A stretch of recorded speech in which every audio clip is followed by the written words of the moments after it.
Dear students, welcome to the science class. In the last class, we were discussing about the chemical effects of the electric topic and we concluded that chapter and we were discussing about the exercise questions which is going to come in that topic. So already we discussed 6 questions there. So we are going to discuss in today's class the remaining questions. So let us take the 7th question here. In case of a fire, before the fireman used the water hoses the shut off the main electrical supply of the area. Explain why they do this. Explain why they do this. So if you take the example, the fire broke out in an area. So that in that area they are going to call the firemen, fire station to firemen. So that firemen are going to bring the water by that vehicle, so that they are going to use the hoses to pour the water on the fire so that the fire should be came to stop. So why they are telling the areas or why they are shutting the total electrical supply to that area. So if you see here, the water in this chapter we seen that water is a good conductor of the electricity. Right, water is a good conductor of electricity. The water is going to conduct the electricity.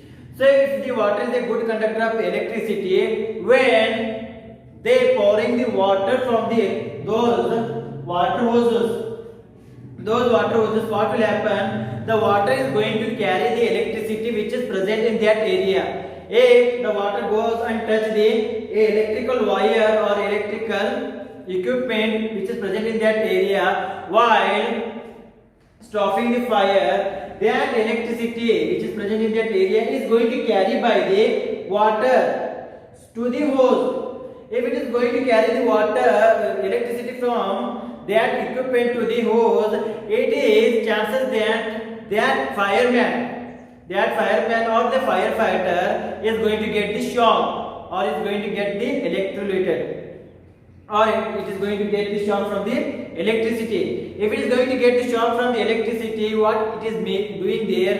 It is going to harm that firefighter. For that reason, they are going to shut the complete electricity of that area.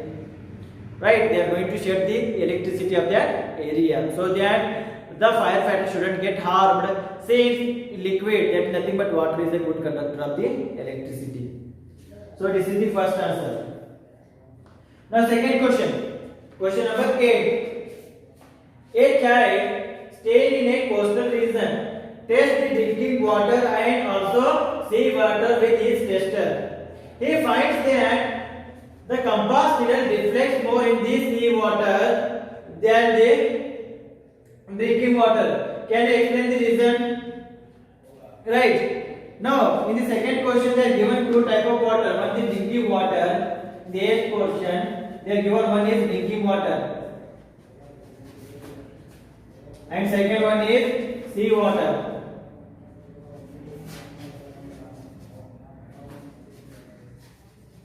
One is drinking water, another one is sea water. So that boy is going to check both the drinking water as well as sea water with a tester which is made from the magnetic needle. So when you check that thing, the sea water is going to show more amount of deflection. It is going to show more deflection compared to the drinking water. Why? And what does mean of the more deflection? See here, if the sea water is showing more deflection, we can say that it is a good conductor of electricity. Whereas if the drinking water is showing less deflection, we can say it is a bad conductor of electricity. So why it is happening here? Why it is a good conductor of electricity and why it is a bad conductor of electricity? If you check here, the sea water contains sodium chloride, that is nothing but common salt. We already know that while discussing about this topic, we already discussed that 3 types of liquids are good conductors of electricity. One is acidic solutions, another one is basic solution, third one is salt solution. If you take the sea water, it will be a salt solution. Because of that, this salt solution is deflecting more amount of that compass due to it is carrying more amount of current compared to the drinking water. In that drinking water there will be no presence of the salt particles. They will be present, but the amount of salt particles will be less compared to the sea water. Because of that, it is showing more amount of deflection. Right?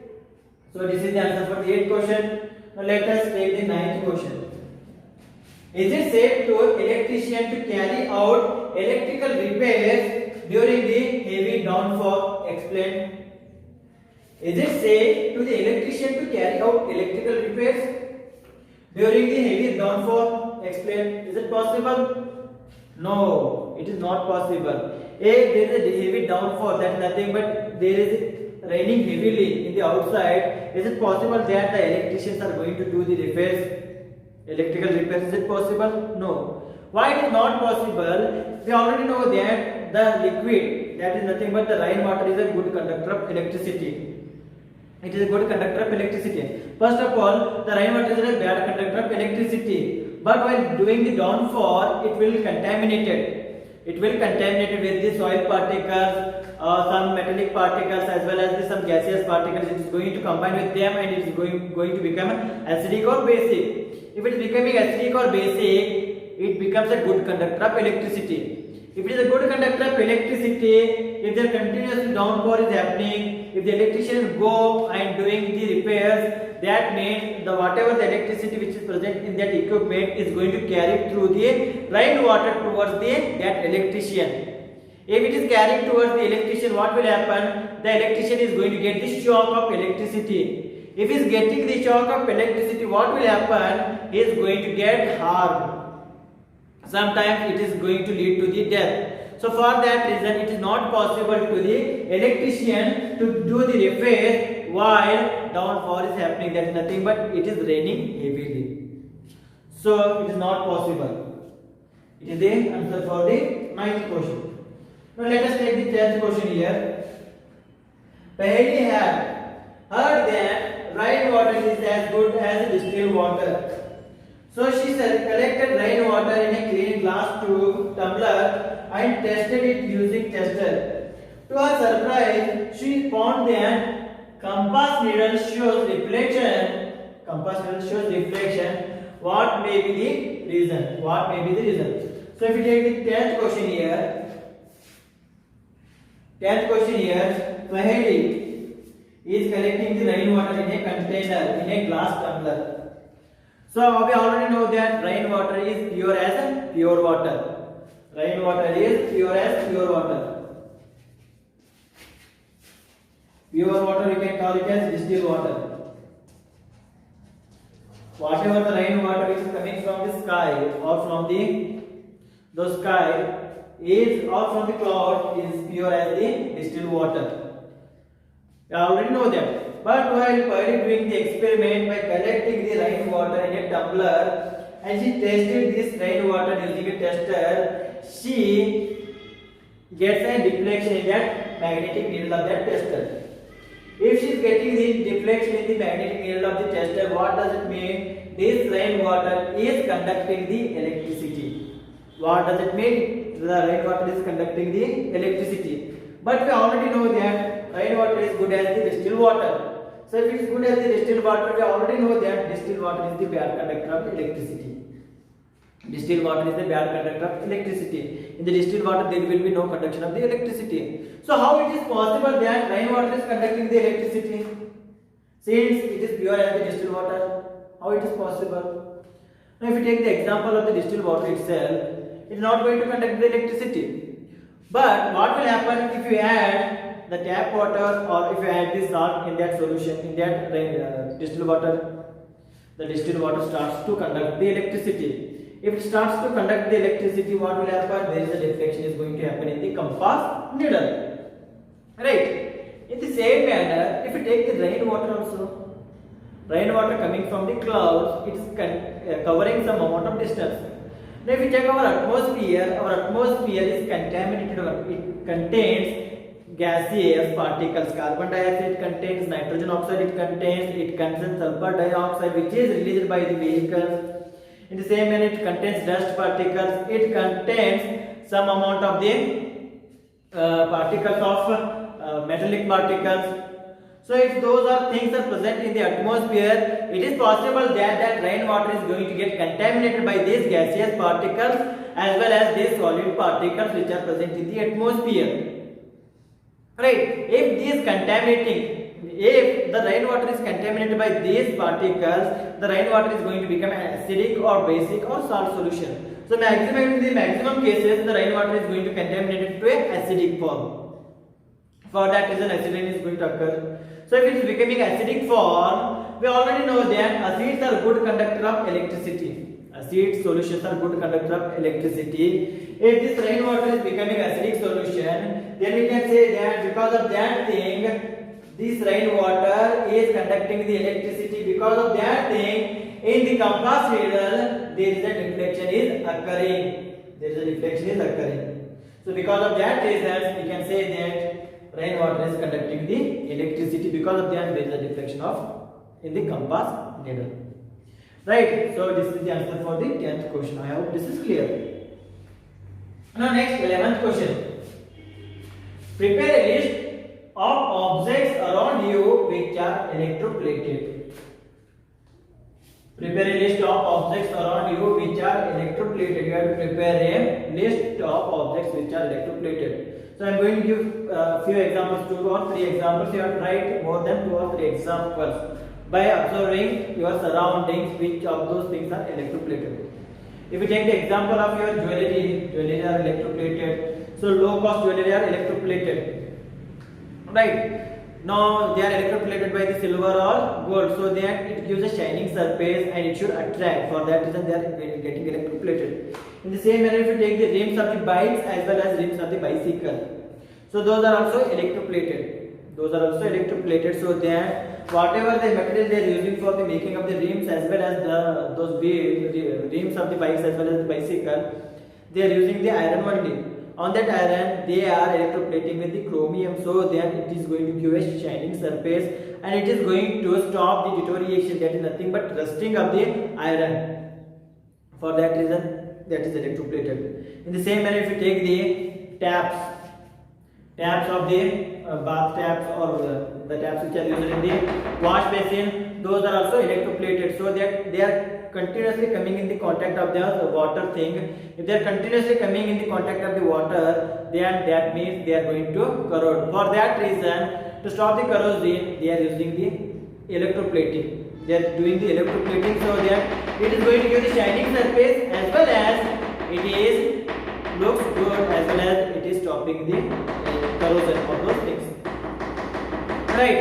In the same manner, if you take any other example, if you take this steel, if you take the plates which are present in your homes, if you take the vessels which are present in your homes, those are also electroplated. And if you see the iron which is used for the purpose of the making the bridges, so that iron is also electroplated by the zinc, so that it stops the corrosion of the iron. So how they are doing? By the electroplating. So those are the some examples for the objects which are electroplated in our surroundings. So this is about the question number 11. You can make another list. Make list of 4 to 5 or if possible, you can make the list of 10 such objects. So what you have to do here, while making the list, you can directly write the answer. Also write the which material is used for the electroplating, on which material it is done. Now if you take the example of the rim, we are taking the iron as the low cost material. On that iron we are electroplating the chromium, so that it is useful for you in the further process in the upper classes. So that try to make that list like those things. Not directly write all the objects. Which object is used for the electroplating and which object is used for the making of that, which material is used for the making of that object. Like that you have to make list. So this is about the question number 11. Next, consider question number 12. The process you saw in the activity 14.7 is used for purification of the copper. A thin plate of pure copper and the thick rod पे impure copper are used as electrodes. Copper from impure rod is sought to be transferred to the thin copper plate.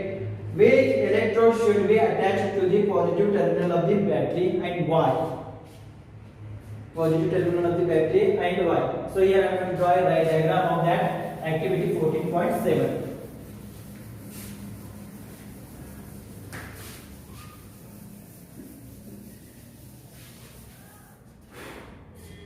So here this is the container. In this container we are having the electroplates which are connected to the two terminals, that is nothing but positive and negative terminals. This is the positive terminal and this is the negative terminal. Here we have the copper sulfate solution, CuSO4 solution, that is nothing but copper sulfate solution, which is known as Lewis. And here we are taking two electrodes. One electrode is made from the thin electrode which is made from the pure metal, pure copper, and the impure metal which is thick, right? So like this we have the setup. So what they have told in the question here, the process used on the activity 14.7 is used for the purification of the copper. It is used for the purification of the copper. A thin plate of pure copper and the thick rod of impure copper are used as electrodes. So we are using two electrodes, one is thin, another one is thick. So thin plate is of the pure copper and thick plate is of the impure copper. Now, copper from impure rod is sought to be transferred to the thin copper plate. Copper from the impure rod. Impure rod, if you take impure rod from here, one of them is impure rod. Then from the copper from the impure rod is transferring to the thin plate which contains the pure copper. So, by using this data, which electrode should be attached to the positive terminal of the battery? Which electrode should be attached to the positive terminal of the battery and why? If you want to see the answer here, this electrode which is attached to the positive terminal is nothing but it is the thick electrode. It is the thick electrode, or you can say that which contains the impure copper. So then the negative electrode is nothing but what? It is the pure copper. It's the pure copper thin plate. Why? The positive terminal which is connected to the positive terminal electrode is why it is an impure copper electrode. So in this question they have told them the copper which is from the impure plate is moving towards the thin plate. Which is moving towards the thin plate. So while discussing about this electroplating, we discussed that metals are positive ions. We know that those are known as the cations. If they are the cations, all the metals which are coming are attracted towards the negative terminal. They are attracted towards the negative terminal. If we check here, the copper from the impure plate is moving towards the pure plate. So that pure plate becomes what? It becomes negative terminal. If the pure plate is negative terminal towards it, copper is moving, then the impure plate becomes what? It will become positive terminal, which is connected to the positive terminal. Since the copper or the metals are always moved towards the negative terminal since they are positive ions. Or cations. Or since they are positively charged particles. So positively charged particles are attract towards the negatively charged particle. For that reason, copper is moving from positive to negative. If this becomes negative, then it will be the positive one. So this is the answer for the question number 12. Here your chapter chemical effects of the electric current is completed. I hope everything is clear about the chemical effects of the electric current. In the next class, we are going to start with new topic. Up to that point, thank you, take care, stay well, stay home.